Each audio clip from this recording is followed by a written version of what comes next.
I have been trying to make my tomatoes be perennials.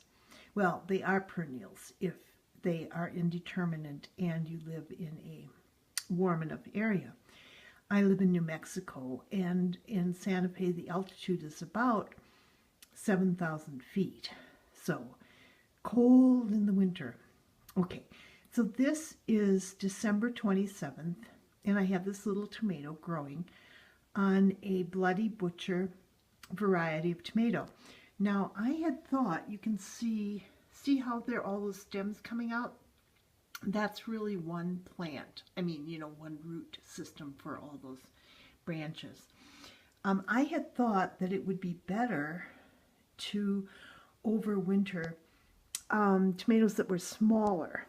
See this one? This is a sun gold, that little one there. But the sun gold ones are like major. See this? It's like this long vining thing.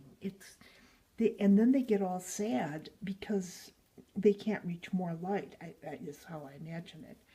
But anyway, you can see that this planter had all sun golds in it because I was convinced they would do better as overwintering, but they just all did not make it. Well, this is actually part of the this one is part of the Bloody Butcher one. So here's the point. I'm going to look for more tomatoes to try, because here's the point. If you overwinter your peppers, which works really easily, they begin producing in the summer, in the spring, really early, and it's wonderful to have great peppers early in the season.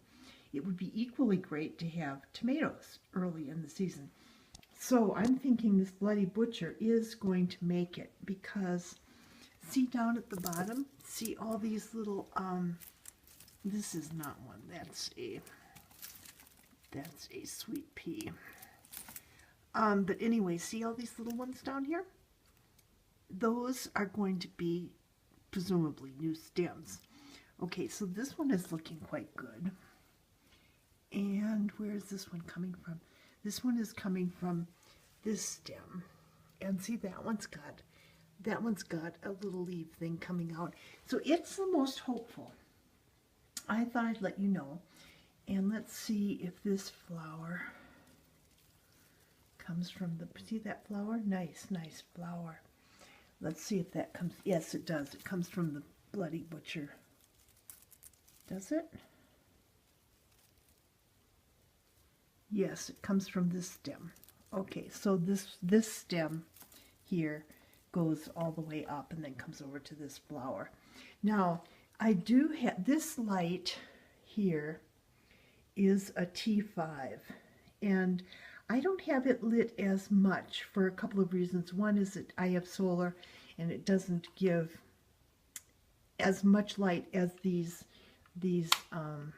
see that is a LED light that the tomatoes quite like. That's what these long viney ones go for, but you see, even though it's got these little flowers on the viney one, see the flowers? It just doesn't get enough light, I guess. I mean, it seems to want to grow up to the light, and then it just doesn't have, I mean, it just dies off. Okay, so these LED lights have, you're not supposed to look at them because they're way too bright, and I did get cataracts by looking at too bright of light, so you do want to avoid that. So you can see that it makes the plant look sort of reddish, and it's that infrared energy from the light that actually helps, well, it's what the tomatoes use to produce fruit. Okay, thank you. Bye.